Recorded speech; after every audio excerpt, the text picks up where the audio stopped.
Allah dia cekeng dura semia Dhamma tabe masakin ma 30 bong ayat semina Ananda Satchawalaနဲ့ရှိကြသောအနန္တသတ္တဝါတွေ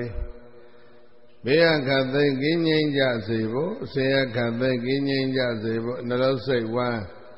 အေးချမ်းကြစေဖို့အလုံးမေတ္တာဓာတ်တွေပို့လို့ကြရအောင်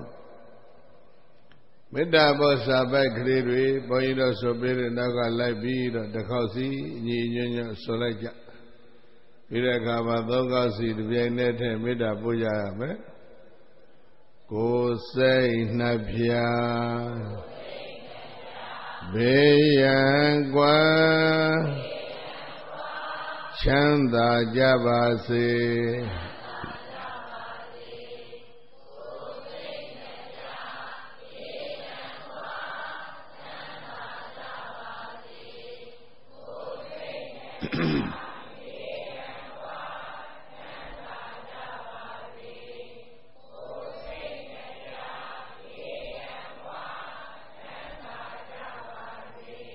မေတ္တာနှလုံး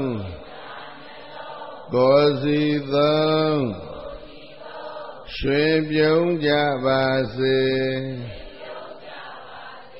အခု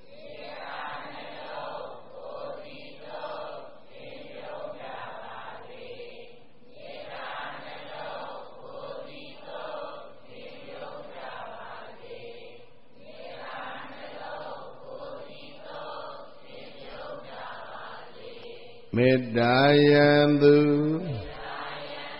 ဒေါသမူအပူကင်းပါစေ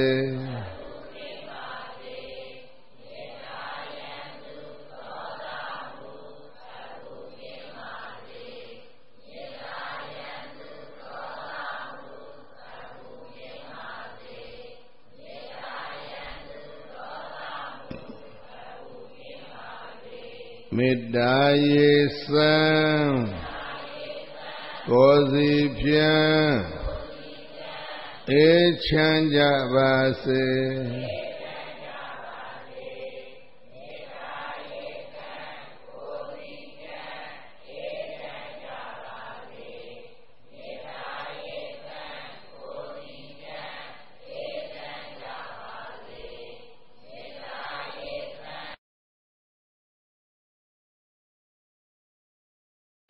ခန္တီဣယံဒေါသမံတွန်းလှန်နိုင်ပါစေ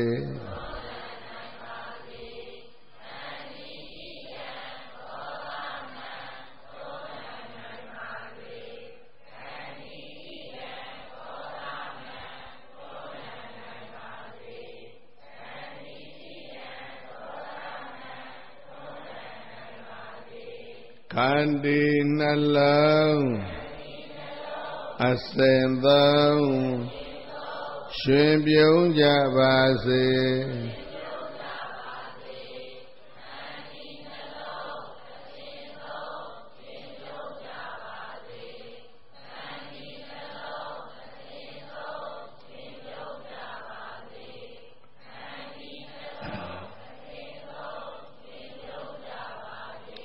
ဓမေတ္တာစွမ်းကပါလွှမ်းငြိမ်းချမ်းကြပါစေ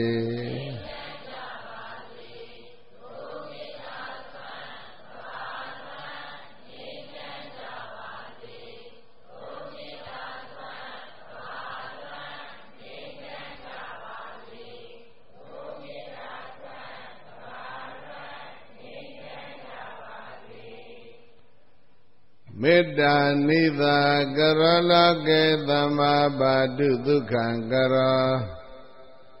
မေတ္တာတိတလရံတိဟိဒုက္ခံတုပုသိတာပဇာလောကေသတ္တဝါအလီလီခောမိပိုးလလောကတကဘာတွင်၌မေတ္တာနိသာကရောမေတ္တာအေလူဖွေးဖြူပဝင်ငွေလမင်းကြီးသည်သမ္မာသတ္တဝါတွေအေးမြစေဖို့အတရေရှင်ကကောင်းမွန်စွာ Dukkhankara Dule Wanda Ngale Shuen Pyo Nalang Seiwan Lang La Yaku Chandago Pyulaya Badu Yang Lekin Webile Maka Iya Bo Shumya Adaye Tumba Bazedadi Meda Didalaranti Meda Pwilaya Ida Sandi Yang Wado Pye Ida Sandi Yang Wado Di Poti Da Bombong Luantang Muamala Tidui Agongda Maza Gaba Kibwe Bibi Naidi Nemyaswa Dadawado Di Dukhandu Gosai Ega Biyan Gwa Yui Wan Dadagwa Chanda Jabaze Gondadi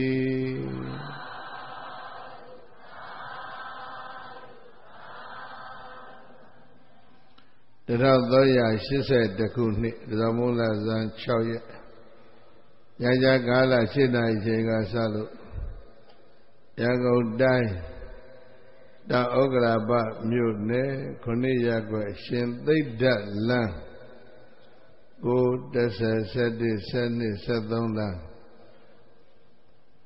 Shijare The Garabari Bonsuro Gamudu Pisebo Saint Jebado Liragu Dama the Bingo Yakuka Meda Dida Meda Badana Nessa Tempole Babi Dama the Boyago Ake Yoshi Lajago not the Acheke Dura Sembreda Bondo Ne Degua Those at the bone Aya Semiena Nanda Setchavala Machija Nanda that the Warway Beaka thinking in Jabazi, Sayaka thinking in Jabazi, Nalo say one, each change Jabazi, or Meda Dadri, Piawe Biro, the mother Bego, sat and Pulibabi. The mother Ben sat and Pulibi, Jinare Cheha, Boyra Naima, Chena in a Sandamine La Shiva. Alanda Diache Kendra Semia. Yasabia Wado Dese Thonwa Aya That's why the double out Yambio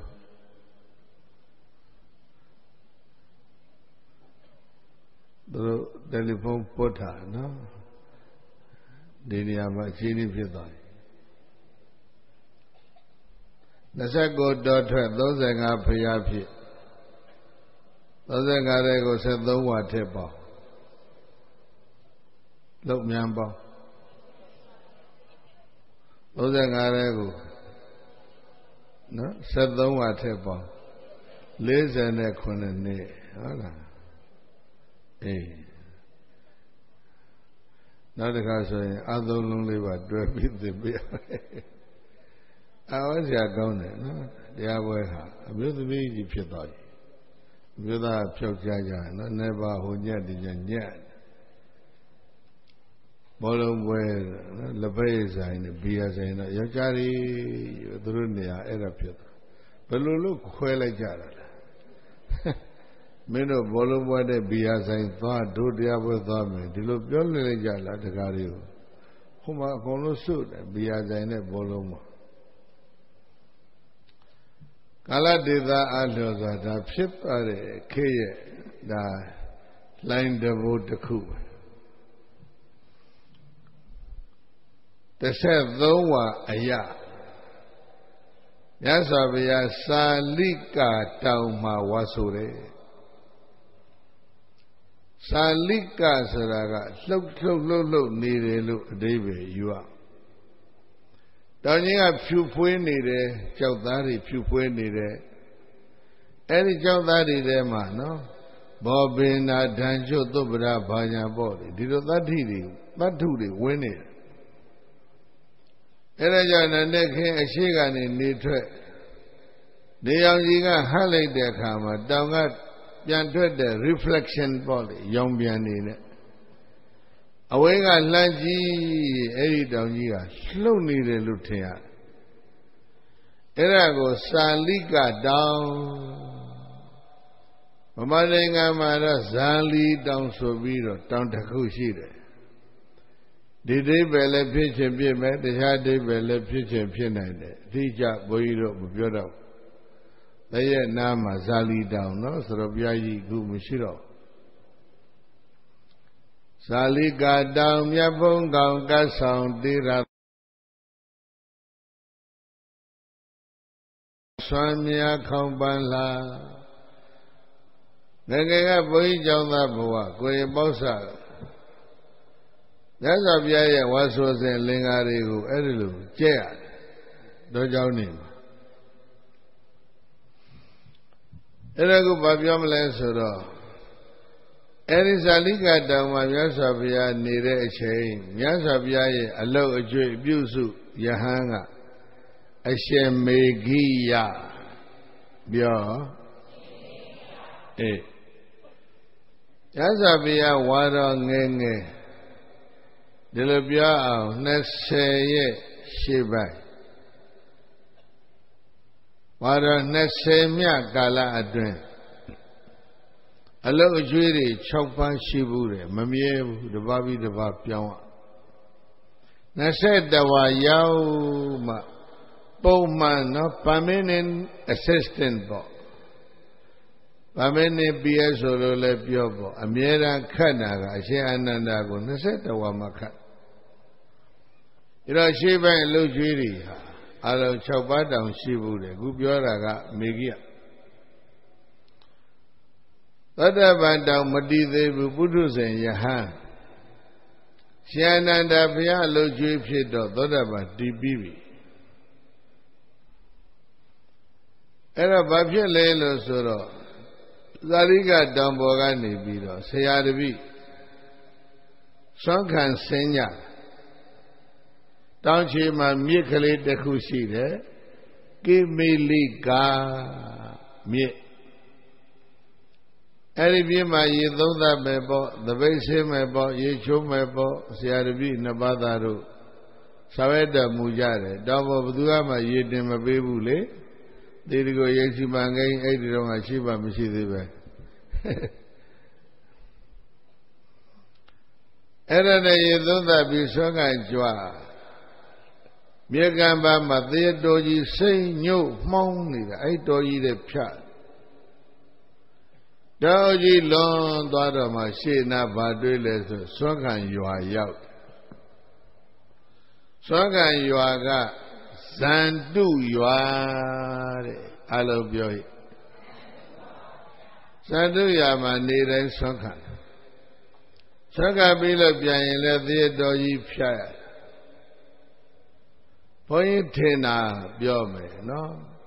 တောင်ပေါ်မတက်ပဲနဲ့တောင်ချေမြေကမ်းမှာပဲဆွမ်းဖုံးပေးတယ်လို့ထင်တယ်။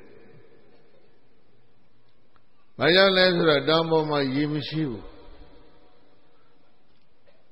အဲ့တော့တောင်ချေမှာဆွမ်းဖုံးပေးပြီးသပိတ်ဆေးပြီးတော့မှဆရာတပည့်နှစ်ပါးသာသပိတ်ကလေးတဲ့ရေလေးထက်မြေရေလေးထက်ထမ်းပြီးတော့တောင်ပေါ်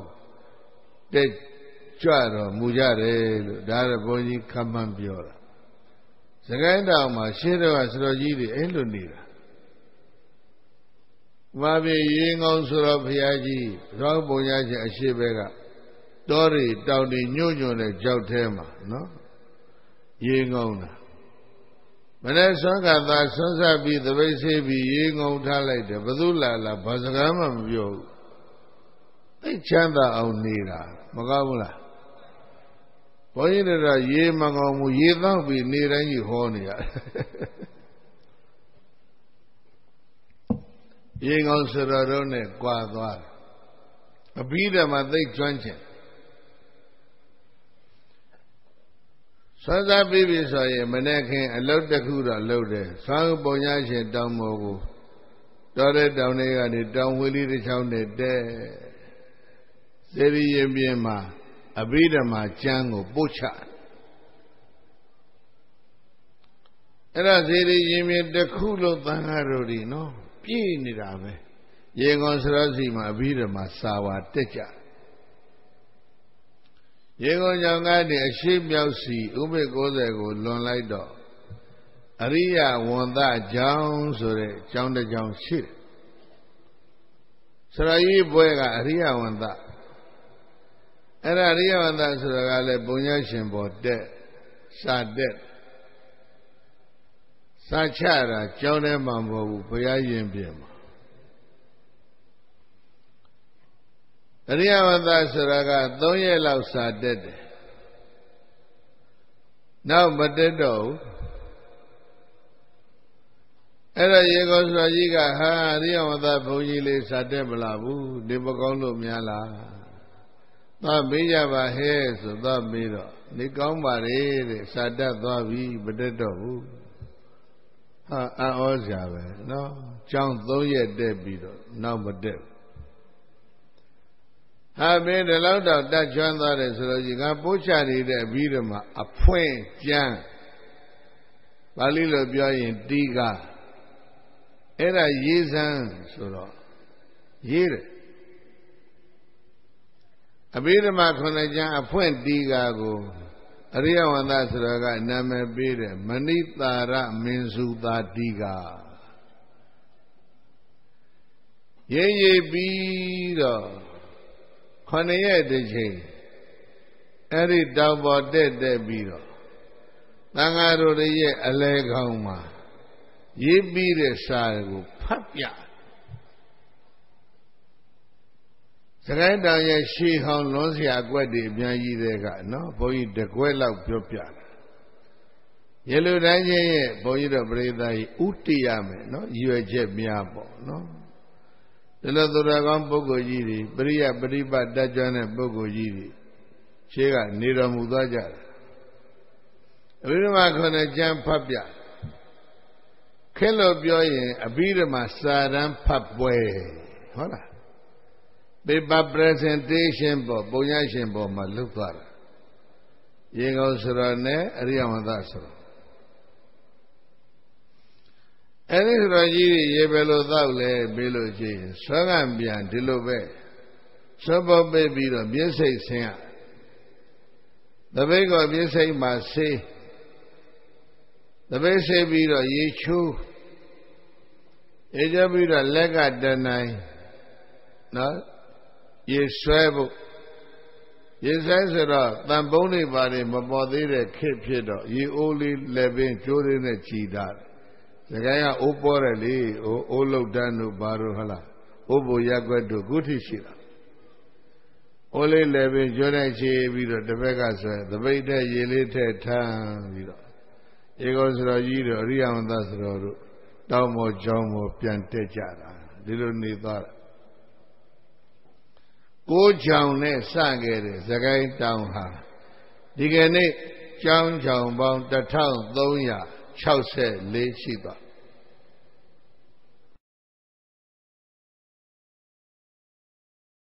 ခမန်းကြီးထားသာမဏေလေးတွေဥစဉ်လေးတွေလည်းရှိလိမ့်မယ်ဒီကနေ့ယဟန်သာမဏေသူတော်သီလရှင်16850ကျော်ရှိပါတယ်အဲ့တော့သီရိခုရေလူဆိုတာအလုံးသောသူတော်ကောင်းတွေအလွန်မွန်မြတ်တဲ့လူကံကြီးတရပ်ပါ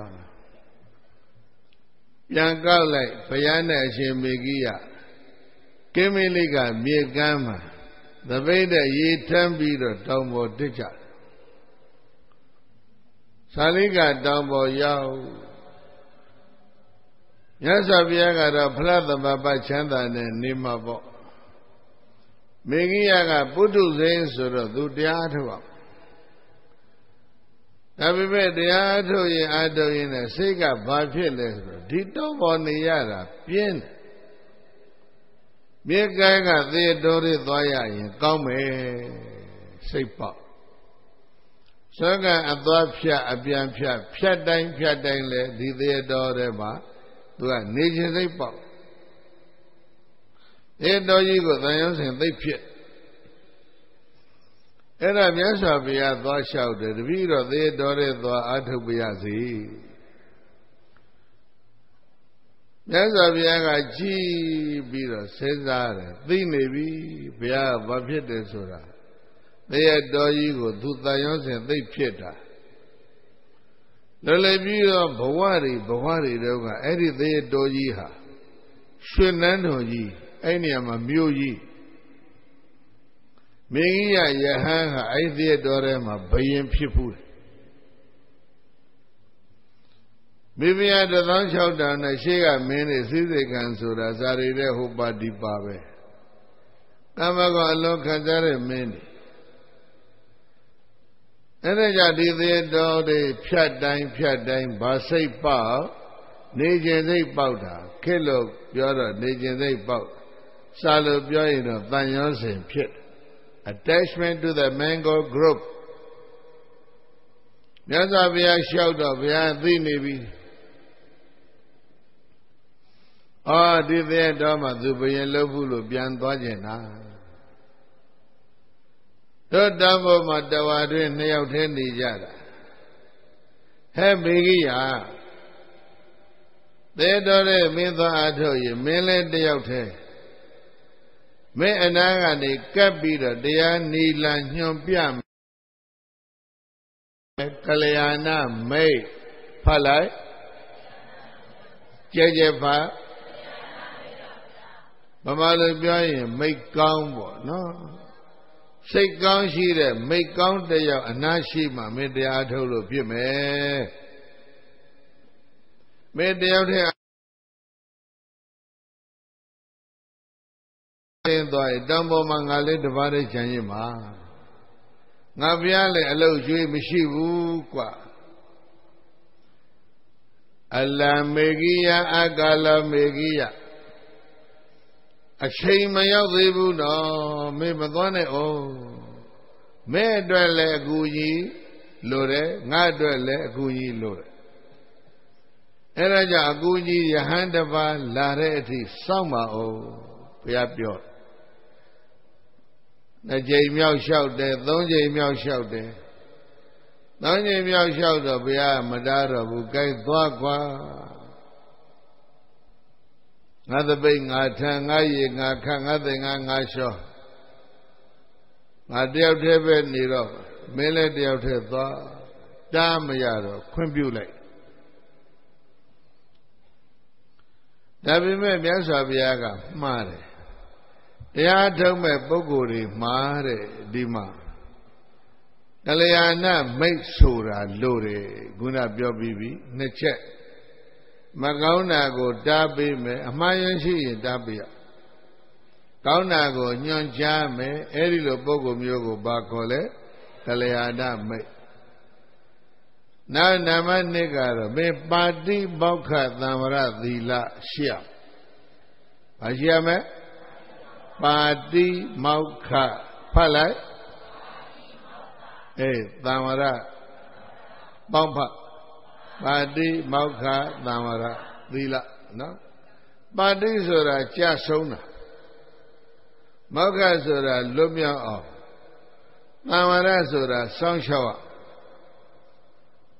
Outdam Macha on Bawa Mabie on Ape Macha on Sanshayame Dila Padi Maga Damra Dila me Shiap Nadaguga Mengo Anama Kalayada Mega Nibiro De Abaisa Katago Piopiame Bagatale Alo Sanda Ne Jang Sagago Piopiam Kalayana Mega Nadaria Babiamle Tandoti Kata Yo Young yet didn't that the other delusion, young yet didn't. Young yet didn't Zagagongo, Anaga Gali, Gayana Mega, Yopia Kata Benabayale, and Abesa Kata, Tandoti Kata. Nanamali, sorry, never them. Ba we got Gata. Vale we got Suraga, no, they say that. Above again, be the day of 10 Nijin who pure. I only again be the Satan Nirago pure. Lulet the out here, say let the Satan. အဲ့ဒါစိတ်ရဲ့ပေါင်းဖော်အာယုံ၅ပါးလူရဲ့ပေါင်းဖော်ကတော့အခြားလူတွေ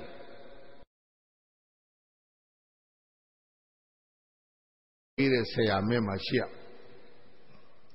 နောက်ကထာတစ်ခုကအသံသက်ကကထာဘာလဲလူတွေနဲ့ပရိသတ်တွေတဲ့ဒကာတွေတဲ့ဒကမတွေနဲ့ရောရောနှောနှောမနေအောင်ပြောပေးမဲ့ပုဂ္ဂိုလ်ရှိရတရားထုတ်မဲ့ပုဂ္ဂိုလ်အတွက်ဒီကထာတွေကြားဖို့အရေးကြီးတယ်လေအသံသက်ကကထာဘယ်သူနဲ့မှမရောနှောရအဲ့ဒါပြောပြရမယ်နောက်တစ်ခုကဝိရိယရံဘကထာဝိရိယရံဘဝိရိယဆိုတဲ့စလုံးကဝီရကလာဝီရဆိုတာဘာလဲဆို bravest mind တတိကောင်း to remove all evil မကောင်းမှုကိုဖယ်ဖို့ရတတိရှိ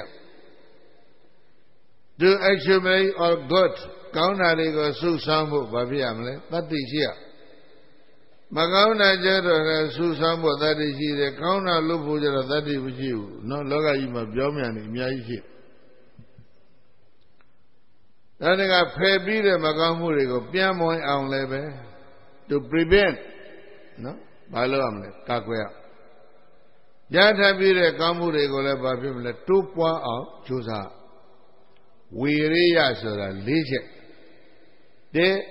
မကောင်းမှုတွေပြန်မလာနိုင်အောင်ဘာလို့ရမလဲတာသုံးကကောင်းမှုတွေကိုပြုစုပြောထောင်ရမယ်ရိုးစုပြောထောင်ရတဲ့ကောင်းမှုကိုကြီးပွားအောင်ရှင်းသန်းအောင်ဘာလို့ရမလဲဆောက်ရှောက်၄ချက်အဲ့ဒါဝရိယရံဘခေါ်တရားထုတ်တဲ့ပုဂ္ဂိုလ်တွေကဒီစကားမျိုးတွေကိုကြားနေရ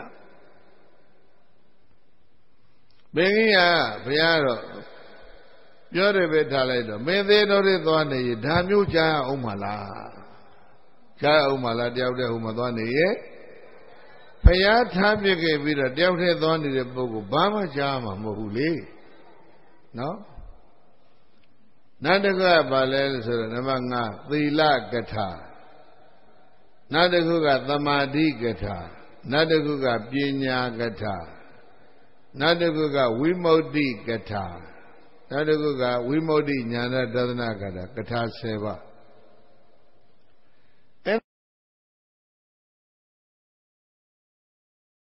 တရားထုတ်တဲ့နေရာမှာအင်အားဖြစ်မယ်ကွမြတ်စွာဘုရားမှားတော်မူတယ်ဗျာဒါပေမဲ့မြတ်စွာဘုရားဘာပြောသေတော်ရပဲနေခြင်းနဲ့ဘုရားဆိုတော့လွတ်လိုက်ရဘေကိယဆင်းသွားပြီသပိတ်သင်္ကန်းထမ်းပြီးတော့ဘုရားတောင်းပေါ်မှာတပါးရဲထားပစ်ခဲ့ဘုရားအဆောင်မအောင်မိအတွက်လည်းကလျာဏမိတ်ငါအတွက်လည်းအလို့ကျွေးအဲ့ဒီယဟန်တပါးပါလာတဲ့အထိစောင့်ပါဆိုတော့မစောင့်ဘူးဆင်းသွားတယ်ဘာမှလို့ပြောရင်တော့နော်ငါစကားနားမထောင်ဘာလဲဘယ်လိုဆက်မလဲသားတကောင်နဲ့တွဲလို့တွဲလေနော်ဘာစကားရှိတယ်အကျေမေဂိယသေတော်ရဲ့ရောက်တရပေရင်သေထိုင်လေးခင်းတပိတ်ကလေးဘေးနာချသောက်ရည်လေးသောက်သုံးပြီးသင်္ကန်းကောင်းကနေခြုံဒုက္ခမူလေနိတိဒိဋ္ဌဝသစ်ပေရင်မှထိုင်၍ပါဠိငါဘုစိတဝတမလင်ခွေပြီးတော့မှဥဇောကာယပရိဒါယခါရဲ့ထက်ပင်ဖြောင်းမြောင်းလေးထား၍နိတိတိထိုင်မီသဗ္ဗထကကမ္မထံဆိုတာရှိတယ်ဘယ်ကမ္မထံကိုပဲအာထုတ်ကမ္မထံအလုံးတို့ရဲ့အစမှာနော်သမာဓိထူထောင်ဖို့ရဘုန်းကြီးပြောတာကဘယ်ကမ္မထံကိုပဲလှုပ်ဝေဒနာလှုပ်မလားအနိစ္စရှုမလားဒုက္ခရှုမလားအတ္တရှုမလားကမ္မထံ40ရှိတယ်ဘယ်ကမ္မထံအာထုတ်ဆဆခြင်းတော့ပြိဿရဲ့သ မာဓိထူထောင်မှုကပထမပဲနော်သမာဓိထူထောင်ပြီးမှဝိပဿနာဘာညာဒီလိုသွားကြတာကိုဒါဘုန်းကြီးတော့ကြိုက်တဲ့အနေထားပေါ့တချို့ဆရာတော်များလဲစခြင်းဝိပဿနာပဲတန်းစသူယန္တိကတွေရှိတယ်ထအဲ့တော့ရှင်မေဂိယကိုဘုရားပေးထားတာကအာနာပါနနဲ့စသမာဓိဖြစ်တော့မှဝိပဿနာရှုဒီလိုပေးထားအဲ့တော့တမလင်ကိုထိုင်ပြီးတော့နော်နာတိကေကိစိတ်တံထပိတဝါပါဠိတော်နာတိကေကိနာတိပြာ၌စိတ်တံစိတ်ကိုထပိတဝါထားစိတ်ပဲမှာထားဘာလို့ဖို့လဲသမာဓိထူထောင်ဖို့နော်အဲ့ဒါစပြီးအားထုတ်လိုက်တာသမာဓိလုံးဝမလာဘဲနဲ့ဘာဖြစ်လဲဝိတ္တတိဝင်လာအထာဂောထောကာယသမတောမေဂိယသာရှင်မေဂိယမထေမတရားဝိတကဝိတ္တသုံးပါးတို့သည်ဥပ္ပိသန္တိဖြစ်ပေါ်၍လာကြကုန်၏ကာမဝိတကောပြပါဒဝိတကောဝိဟိတဝိတကောကာမဝိတလာတယ်ပြပါဒဝိတလာတယ်ဝိဟိတဝိတလာတယ်ဘယ်နှမျိုးဖြစ်ဝိတဆိုတာတွေးပြီးကြမ်းနေတာဘာတွေတွေးနေလဲဆိုတော့ကာမဂုဏ်ခံစားဖို့တွေးအရှင်မေဂိယသင်္ကန်းသာခြုံထားတာမျက်စိမှိတ်ထားတာဘယင်ဖြစ်တဲ့တော်ကြီးတော်လုံးကရွှေနှန်းတော်ကြီးအဲ့ဒီတော့ဘာပေါ်လဲဆိုတော့ပထမပေါ်တာကာမဝိတ္တဘယင်ဖြစ်ပြီးတော့တဲ့တော်ထဲမှာစိစိတ်ခန္ဓာဘာဖြစ်တာကာမဝိတ္တအာနာပါနကိုလှုပ်ပါလျက်ခဲ့တဲ့ဝိတ္တမငြိမ်းဘူးဘယင်ကြီးဖြစ်နေတော့စိစိတ်ခံလို့ကောင်းတော့အိမ်ကြီးချင်းတိုင်းပြည်ကဘယင်တရားကသူ့တိုင်းပြည်ကျူးကျော်တိုက်ခိုက်အဲ့ဒီမှာတန်လျက်ဆွဲကင်ပြီးတော့နော်ဟဲ့စစ်သူကြီးခုကတိုက်ခိုက်ရမယ်အမိန့်ပေးဘာဖြစ်လဲစစ်တိုက်နေရပြန်သင်္ကန်းသာခေါင်းမူးရှုံထားတဲ့ဘယင်ဖြစ်စစ်တိုက်ဒါတွေလို့စိတ်ကသိစမ်းကြတယ်နော်ပကြီးဆရာလိုပဲပကြီးဆရာရေးတဲ့ပကြီးကားတစ်ချက်ဟာနော်စားစားကြဲကြဲစိတ်ပေါ်တိုင်းဆွဲထားအလားပါဆွဲရင်လည်းရတယ်အယုတ်ဆိုးတာဆွဲခြင်းလည်းရစိတ်ဆိုတာပစီကားဝိတ္တကနေဝင်ဆွဲလိုက်တာအကုန်လုံးဘယင်ကချက်ကြီး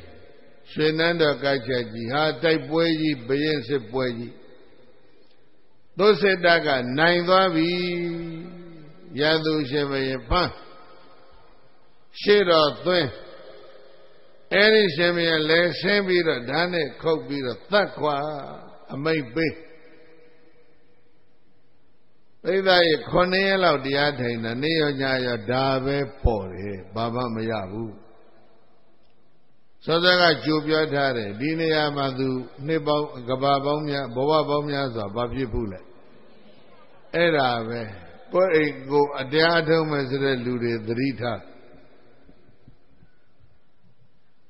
လည်းပြီးသောဘဝကဘယင်ဖြစ်မှုတဲ့နေရာမှာထိုင်မိတာခုဘာစိတ်ပြန်ပေါက်လဲ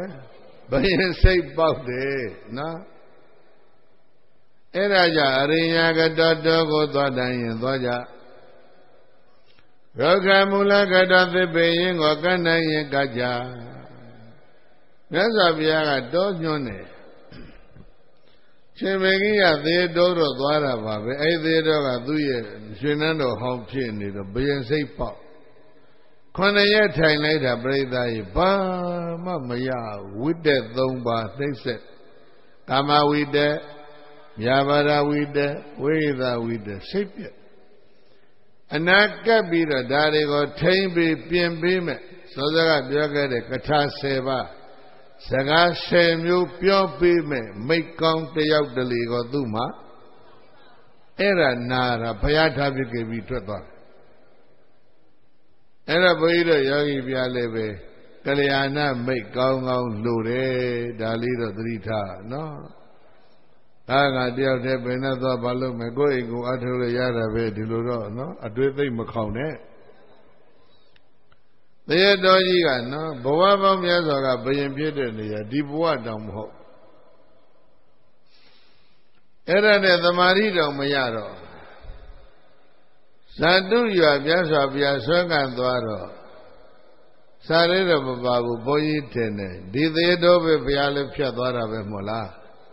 မေဂိယဘုရားနောက်ကဆွဲကံအတူတူလိုက်လေအောင်မယ်ဘုရားလည်းဘာမှမမေ့ဘူးသူလည်းဘာမှမလျှောက်အပြန်ကြတော့သူကသေးတော်နေရခဲ့ပြီးတော့ဘုရားကတောင်ပေါ်တစ်ပါးတည်းတက်သွားတယ်စာလိကတောင်သာလိကတော်မောကတွေဘုရားကကြည်နေတယ်။အော်ငါသားတော့ဘယင်ဖြစ်နေပြီပဲ။စည်းစိမ်တွေကတထွေးကြီးခံစားနေပြီ။ဟာတိုက်ပွဲတွေဖြစ်။ဟာရန်သူမင်းဖတ်ပြီးတော့သတ်နေပြီ။ဖမ်းပြီးသတ်နေ။သူရဲ့ဝိတ္တတွေကိုဘုရားအကုန်သိ။တစ်ချိန်ချိန်တော့ဒီကိုတော့ပြန်လာမှာပဲ။ဘုရားမျှော်လင့်ခဏရက်ချသမာဓိမဖြစ်တော့သပိတ်ကလေးထမ်းပြီးတော့တောင်ပေါ်ပြန်တက်သွားတယ်။တောင်ပေါ်ပြန်တက်သွားမြတ်စွာဘုရားကိုရောမြတ်ကကိသိမေဂိယခမဏိယံကိသိယပဏိယံမေဂိယခြေသမေဂိယကိသိသုပဏိခမဏိယံခံခံကြံကြံရှိပါရဲ့လားယာပဏိယံမြတ်မြတ်တတရှိပါရဲ့လားကိစေအသုဘာနိပိဋကေနာပိစွမ်းဖြင့်လည်းပဲနာကိလမထမပင်မပန်းစွမ်းကံကိုချမ်းသာသာသာရှိရလားလို့ဘဂဝါဘုန်းတော်၆ပါးတကယ်ဘုရားရှင်ကိုရောမြတ်ကမေဂိယံမေဂိယထေရံမေဂိယမရေကိုအပု္စိသိလောရေနဲ့မေးမြန်းတော်မူခဲ့ပါပဲတည်း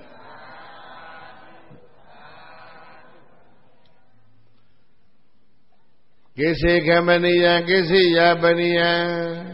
နေကောင်းချမ်းမှာမေးတယ်ကိစိပေတကိနနာခိတမတာသောကောစပြေရလားဒါမေးတယ်မြတ်စွာဘုရားလည်းပဲဆက်ရောက်လာတဲ့သံဃာတော်များကိုဘယ်မြို့ပဲရဘယ်ဒေသမှာပဲဝါကသံဃာတော်ရဲ့ဘုရားစီကိုရောက်လာရင်ဒီစကားသုံးခုကမေးတော်မူလို့ရှိတယ်ခဲလို့ပြောရင်ဒါလောကဝတ်မခေါ်မလဲကလောကဝတ်ကို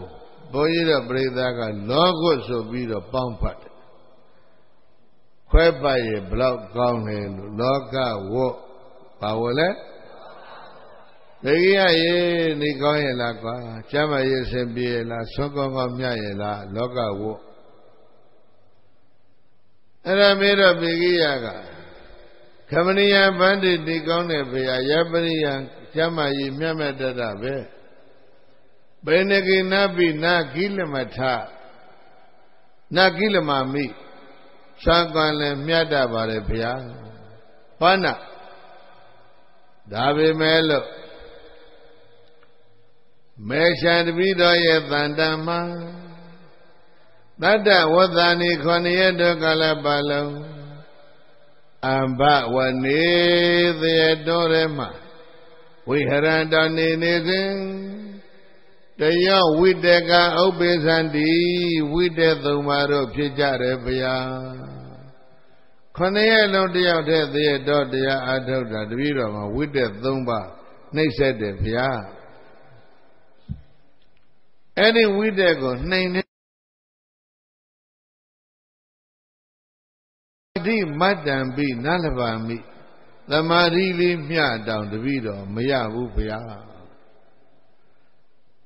ရှောက်တော့မြတ်စွာဘုရားကပြောတဲ့အေးမင်းငါစောစောကပြောသားမင်းအတွက်ကလျာဏမိတ်လိုတယ်ငါအတွက်အပြုစုလိုတယ်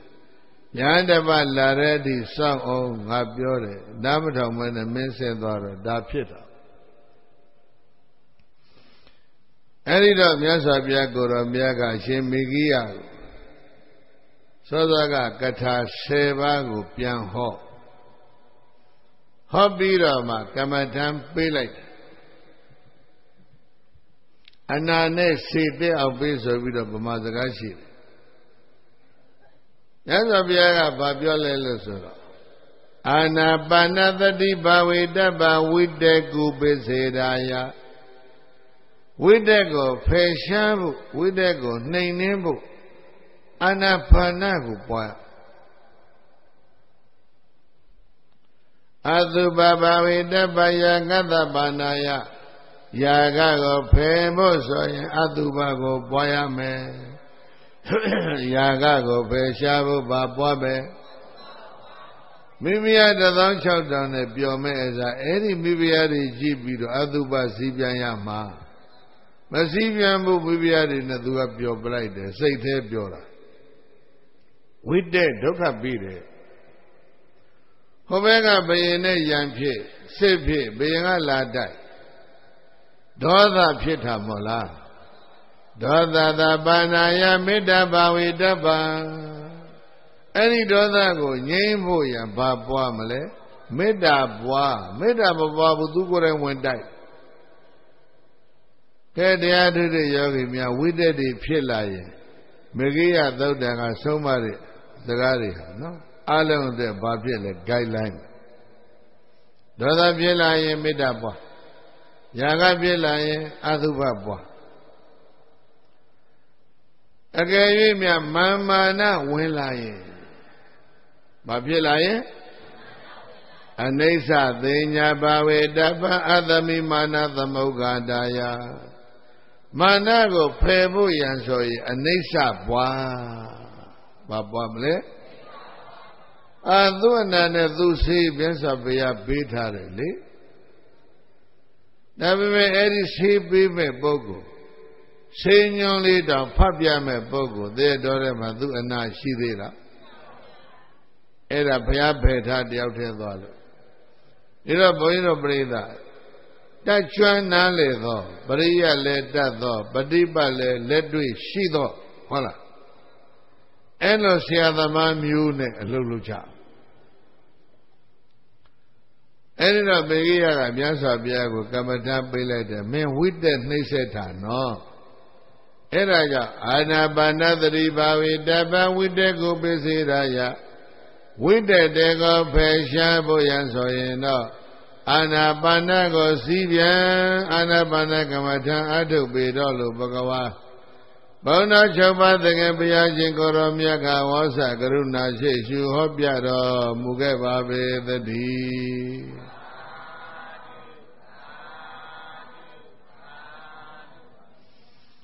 Anabana Bwagwa me with the Nyele me, Sura. Yasabiaga, Nene, a basic, your billet. Pede Wene Surago Mada Anabana Be, Tavi me, Yichiraga.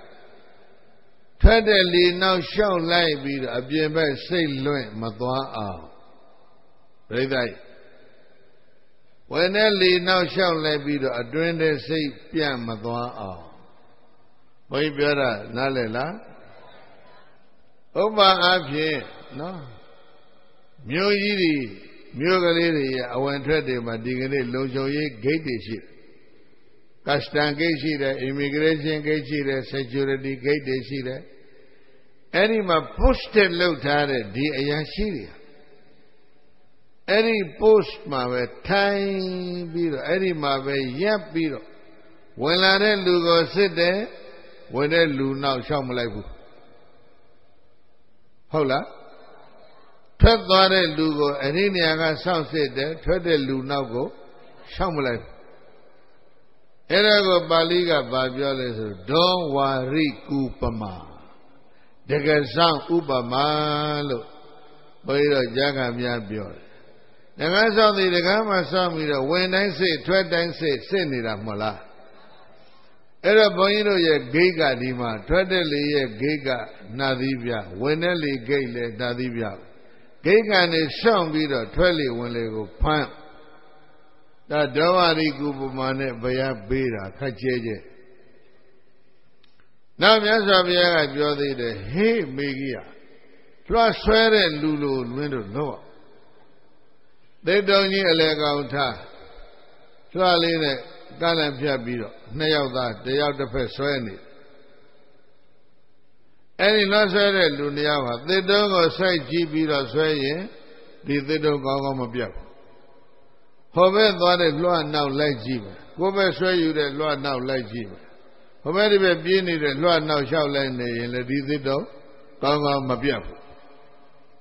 And they don't let Lord's way leading a put tight, got it. Tea it near your banya. Baneba tea. Flood the one, the dog. Era Anabanama goes. Flood the one, they don't tea it near my sight chini line. Flood now, Malina, over. Swear go by Lemaline, near the low. They don't let Lord's pony the share and put it near my chile. Fog and a body chadwa. They daddy, a money pibiro. Carry chucha, dora diro. The baby they don't give a beer. Kakasupama, Mesabia, pit. No? Anabana diba with daba with the go busy raya. Shana Nima Dari Jayamali. Tell her the Adodo, Bay Charomle. Shale Dari Gozita Oma, no. And a Pagane, they don't have this Ari, Jujara, say Giro. A lolo boiro breda and Nisa Lekanada, Wenlara, we bought the Natakare Wenlara. Eraja, hey, Megia. Nadi Gege Satan Tabidawa Pota Dane Satan Tabidawa Nadi Pia Tele Welling and the county Tiso de Nialima Satan say God Tabidawa Taiwe Anabana the Di Anabana the Di Badandiago Pawida Babamia Yamelo Bhagava Bona Chakpa the Biashi Gorabyaga Awasangaruna Shita Mida Abhi Menjaro Mulai Babe the D.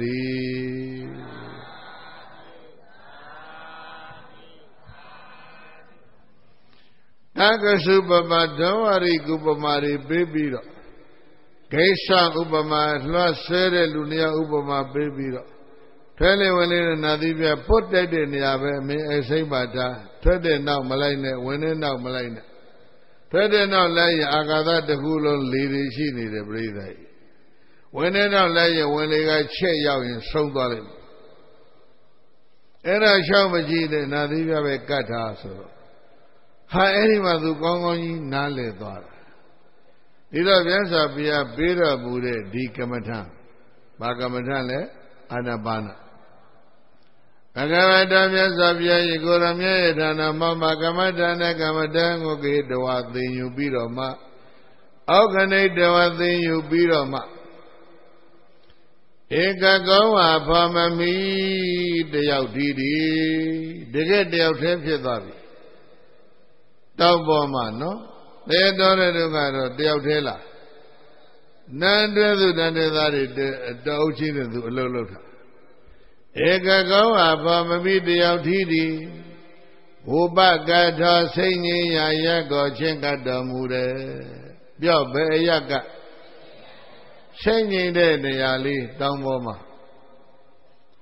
But he died, dog, Kandarego, say, look, those say, Tanshi, the Pue, those say, Belota, Kandare, Loda. Chiviaga is a baby, Delamia, Kanda, Abiembego, say, Turque, Mapina. Kandare, say, look, those say, Tanshi. They had daughter, Nanda Jidikulo, those say, Lota. The Rambi Lodu say they Lodara. Neza se puede di Yauba. But I cannot be a Mesego, Turkwema Bebu, but he did that. Nadaga Adabi. A year the G, I told the Lona Waria Leduma went on. Palilo Biome, Adapa Wiria. Jojahi. Bubu Pamba, a pin at an ato. Upama Bonito de Gamari, no? Ganga Sabi Madadasa, Miwin Swereta. Ganga Sabi, be home lonely, any chamber, a ye cheese on Malo. Telebombo. They both are better. A me, the me gone be lonely. Ha, America got Molly, let call it Molly, my gone be lonely. Ha, me that let's say, oh my bed. And that's all in the book. God be lonely, Rechema, Coco and Dimi with that. Ye bon Gigi, ye o Gigi, come and shot, Honso shot Dave. And a Yerigi low man, low they go digging Luria, a ye maji the Lord near Ramya. A ye maji, low they go, a Yerigi low. And a doga yofuji. Adaba Wariasara, Pubu Pama, Gom Milam, the Pogo, Mita the loop. That's a Viaga Upama Bede, Yewama. Bayaga Bielema Madide Ludiao, no? Ludia Bieleta, Mia Yewala, Sure Luta. Baby Mamadide, the Nadi Gu Homani Mamani, Mia. Yewa Miasure Boshia. And as a Miazuka had a bogo, the Eri shape Halo. Nya swe no se thai da be mo la se de myo de ka wai pi do mya ko hnau mo lo la de khana sai nya ba o ba lo sai ya ma le so do eri mya ko be ka be ya ka be ri tha ka ba mya myo mi ne ba le myo sa ne ba jaw piet de so da ko suံစမ်းဖို့ commission ဖွဲ့ကြရအောင် commission ဖွဲ့ဟိုကတော့များတော့စုနေအဲ့ဒါဘာဖြစ်မလဲဆိုတော့အဲ့ဒီကော်မရှင်ကမြားရဲ့အလျားကိုတိုင်းရမယ်ရှိဥစွာဘယ်နဲ့ပေးရှိသလဲလုံးပတ်ကဘယ်လောက်ရှိသလဲကော်မရှင်ဆိုတာဒါတွေစစ်တာပဲလေပြီးတော့မြားကကြီးလားသန်လားဝါလားအဲ့ဒီသူ့ရဲ့မက်တယ်ကိုစစ်အောင်ပြီးတော့မှအမြားရဲ့အဖျားမှာတော့စူးတောင်းလေးတွေကဘယ်နဲ့တောင်းပါသလဲအစိတ်ကဘာစိတ်မျိုးလဲနောက်ကအများနောက်မီးကအရွက်ကဘာရွက်လဲငှက်တောင်လားထမ်းရွက်လားဘာလို့တာလဲ research ကတော့ခေတ်စားကော်မရှင်တွေလည်းပဲအများကြီးပဲအဲ့တော့ကော်မရှင်ကဒါတွေရှင်းပြီးတော့စုံစမ်းပြီးဟိုကောင်ပလက်ကိုလမ်းနေအဲ့ဒါတွေစုံပြီးဆိုတော့မှတ်တမ်းတွေတင်ဖိုင်တွဲတွေဖွင့်စာတွေရေးထားပြီးပါလားမပြီးသေးဘူးပြစ်တဲ့ကောင်လိုက်စုံစမ်းအောင်အဲ့ပြစ်တဲ့ကောင်ကဘာလူမျိုးလဲဘာကြောင့်ပြစ်တာလဲအရရှိသလားတိုးသလားတိုင်းပြီးတော့မှတ်တာပူသလားဝသလားပိန်သလားဘာလူမျိုးလဲအဲ့ဒါတွေပြီးပြီဆိုတော့မှရှင်းပေးမယ်ဘာရှင်းပေးမလဲကော်မတီဖွဲ့အောင်သိပြီဟုတ်လားယေဝမြတ်ရှုတဲ့ပုဂ္ဂိုလ်သည်မြတ်ကိုဆွဲနှုတ်ပြီးတော့ဆေးသိဖို့အဓိကလောက်ဟုတ်လားကောင်းမီးလာတဲ့ပုဂ္ဂိုလ်သည်ရေအိုးရှာပြီးတော့ခေါင်းတစ်ခေါင်းလုံးရေအိုးတဲ့ထက်ဒါပဲအဲ့ဒီလိုဝရိယမျိုးကိုအာတပ္ပဝိရိယနော်ဘုန်းကြီးတို့တိုင်းပြည်မှာလိုနေတာအဲ့ဒီအာတပ္ပဝရိယအာတာပိကိလေသမသဘုံယံကိုဘုပ္ပစေရာခန်းချောက်စေရတဲ့လုံလဝရိယရှိသည်ဖြစ်၍တတိမတတိတရားလက်ကင်ထားလျက်တတိဆိုတာဘာလို့တလဲလို့မေးစိတ်ဆောင်တယ်ပြောပါဆောင်လဲအေးနောက်တကသဗ္ဗဇာနောပညာပညာကလည်းသိစိတ်သိတဲ့ဉာဏ်အဲ့ဒီအရေးချင်း9ပါးလက်ကင်ထားပြီးတော့မှဝိရတောပွားများကြောကိုအာထုတော်မူတဲ့အခါမှာအယသမမေဂိယရှင်မေဂိယမတေတိဘဂဝတောသမုခေဘုရားရှင်ကိုရောမြတ်ရဲ့မျက်မှောက်တော်မှာပဲဟုတ်လားမျက်ွယ်မဟုတ်တော့ဘူးတော့ဘုရားအနာမှာသူရဲ့ကလျာဏမိတ်ကဘုရားမှတပါးတခြားရှိသေးလားဘုရားဖဲမသွားနဲ့ပြိဿကြီးနော်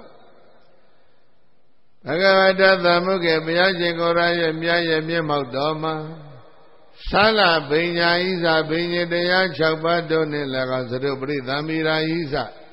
ပရိသမိရာပြဉ္ဉံ4ပါးတို့နဲ့၎င်းသဟအတူတကွ Arahatan Atawakin Yana Dumya Piedo Tamba Buni Kaunzwa Madwe Sayado Muge Babe the D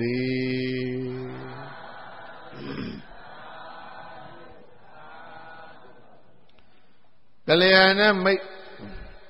made a gozo meha, no? Yasa Piabe. Yasa Piaye, Miamodoma, Piaye, Lanyon, the Seneria. Adoda Buddha, Chemegia. Saliga Damboma, Ado Kenlo, Yana, Pipare. Another Duragani, Boama. I go Chomira, Delone Bioya, Kalyana, Mego, 3 hours, Sha. Riana Bego, Sonkwa, Madwaja. Kalyana Meye, Kondo Lanyon Jadego, Sanericha, Laina. Wa Kayi, Pisombo, Makebabu. Kay Alada Duragani, Abia, Webira, Kana Pisoja, Alonso. Idame Bonya. Body Nyanada. Pisaya. Hadu. Shambia Yadvidado E Dhamma Dana Dhamma Buza Dhamma Davana Dhamma Dedana Direguye Lura E Kamudi Bari Nya E Atawaba Pipa Sedari E Kamu Kudo Pogo Hoa Biazwa Mandarama Yane Cha Sebio Miba Dosaja Gondo Seham Ha Miham Ha Boham Ha Siadama Bondo Cha Baze Amya Wei Kudo Wezu Aya Yuyue Wanda Jadi Chanda Jadi Pyebaze Do Kudo Amya